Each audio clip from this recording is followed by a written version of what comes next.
নমস্কার, আমি শুভাঙ্গী। আবারও সবাইকে স্বাগত জানিয়ে শুরু করছি আজকের অনুষ্ঠান সমস্যার সমাধান।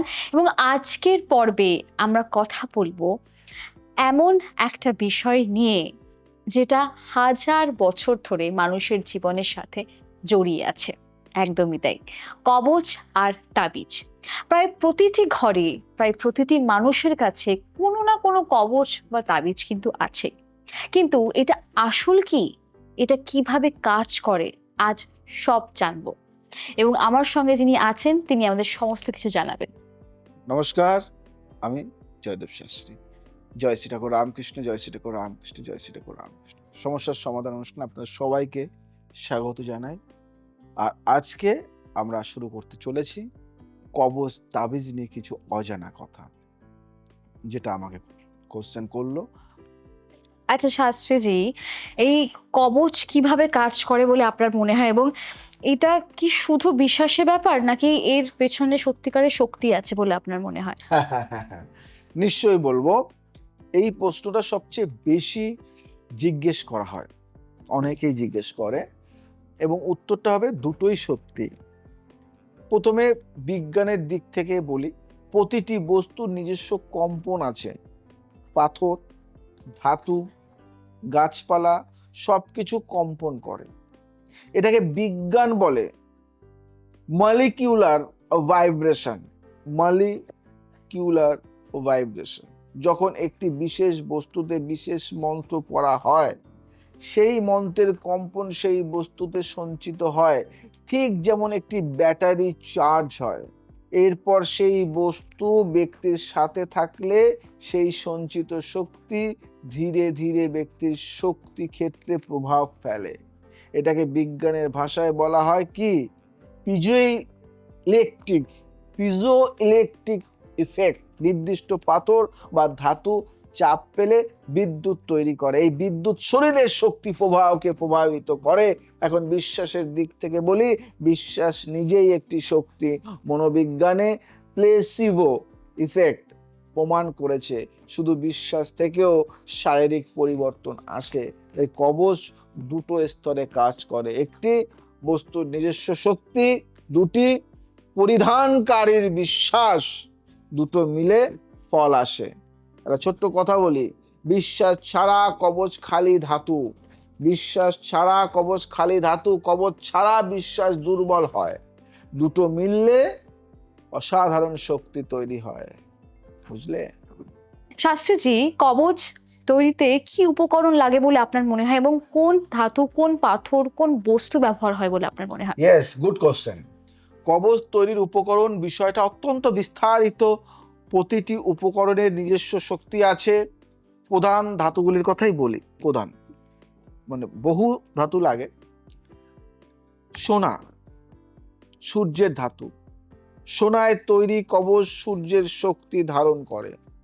আত্মবিশ্বাস, নেতৃত্ব শক্তি, স্বাস্থ্য ও সমৃদ্ধির জন্য। বিজ্ঞান বলছে সোনা শরীরে পড়লে ত্বকের মাধ্যমে শরীরে নির্দিষ্ট মাত্রায় সোনার অণু প্রবেশ করে যায়, রোগ প্রতিরোধ ক্ষমতা বাড়ায়। রূপো চন্দ্রের ধাতু।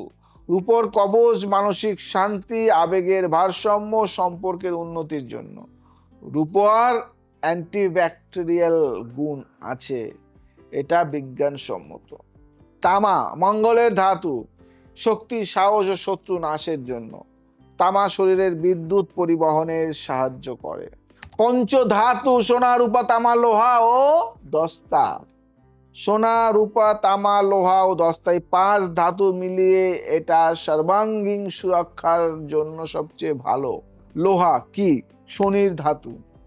শনি দোষ কাটানো ও নেতিবাচক শক্তি থেকে রক্ষার জন্য লোহার প্রচুর গুণ। এখন পাথরের কথা বলি। ফার্স্টে বলি রুদ্রাক্ষ।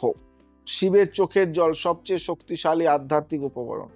রক্তচাপ কমানো, মানসিক শান্তি ও সুরক্ষার জন্য। স্ফটিক বা ক্রিস্টাল, শক্তি সঞ্চয় ও পরিবর্ধনের সেরা মাধ্যম। মন্ত্র পড়লে স্ফটিক সেই শক্তি দীর্ঘদিন ধরে রাখে। মুক্তা চন্দ্রের রত্ন, মানসিক শান্তি ও মাতৃসুলভ রক্ষার জন্য। প্রবাল মঙ্গলের রত্ন, শক্তি ও সাহসের জন্য। নীলা যেটা আমরা অনেকে ভয় পাই নিলাম করলে কিছু হুম, ক্ষতি হতে ক্ষতি পারে। হবে কোনো। শনির রত্ন, শনির দোষ কাটাতে। এছাড়া প্রাকৃতিক উপকরণ আছে, বলবো সেগুলি, নিশ্চয়ই। ঘরোয়া উপকরণ। হ্যাঁ, একদম একদম নিশ্চয়ই। হলুদ পবিত্রতা ও সুরক্ষার জন্য, কালো তিল শনির প্রিয়, শনি দোষ কাটাতে, নিম পাতা নেতিবাচক শক্তি নাশক, অশ্বগন্ধার মূল শক্তি ও সাহসের জন্য। এবার যেটা বলবো, পঞ্চগব্য শুদ্ধিকরণের জন্য খুব খুব দরকার। একটা কথা বলি, প্রকৃতির প্রতিটি বস্তুতে একটি শক্তি আছে, সেই শক্তিকে সঠিক মন্ত্রে জাগিয়ে তুললেই কবচ জীবন্ত হয়। বুঝলে? একদমই তাই। এবং শাস্ত্রজি, কবচে যে কাগজ বা ধাতুতে লেখা হয়, সেই লেখাটা কি এবং কি ভাষায় লেখা হয়, এবং সেটা দর্শকদের একটু জানাই, এবং কিভাবে লেখা হয় সেটাও যদি বাহ বাহ দর্শকদের বাহ জানান। বাহ বাহ বাহ। কবচের ভেতরের লেখাটা আসলে সবচেয়ে গুরুত্বপূর্ণ অংশ। এই লেখাকে বলা হয় লিখিত মন্ত্র বা যন্ত্রলিপি।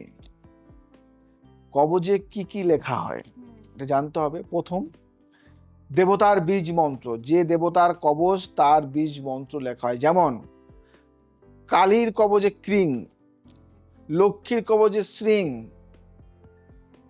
নবগ্রহ মন্ত্র, গ্রহ দোষ কাটানোর কবচে 9টি গ্রহের বীজ মন্ত্র লেখা হয়। সংখ্যা যন্ত্র, নির্দিষ্ট সংখ্যার বিন্যাস যাকে বলা হয় ম্যাজিক স্কোয়ার। এই সংখ্যাগুলোর যোগফল যে কোনো দিকে সমান হয়, এটা শক্তির ভারসাম্যের প্রতীক। দেব নাগরী লিপিতে, দেবনাগরী লিপিতে কিন্তু লেখা হয় মন্ত্র, সংস্কৃত মন্ত্র দেবনাগরী লিপিতে লেখা হয়। প্রতিটি অক্ষরে নিজস্ব শক্তি আছে। বুঝলে? ইসলামী তাবিজে আরবি ভাষায় কোরআনের আয়াত, আল্লাহর নাম বা বিশেষ দোয়া লেখা হয়। কিভাবে লেখা হয়? লেখার সময় সবচেয়ে গুরুত্বপূর্ণ বিষয় হলো একাগ্রতা। লেখার সময় মন সম্পূর্ণ সেই কাজে থাকতে হবে। এবার যদি বলি লেখার উপকরণ কি, তামার পাত্রে বা বিশেষ কলম দিয়ে, ভুজপত্র বলি বা ভূজ্যপত্র বলি, মানে অষ্টগন্ধা বা অশ্বগন্ধার কালি বলি, কাগজে কেশর মিশ্রিত কালি দিয়ে লেখার সময় শুভ তিথিতে, শুভ নক্ষত্রে, শুভ মুহূর্তে লেখা হয়।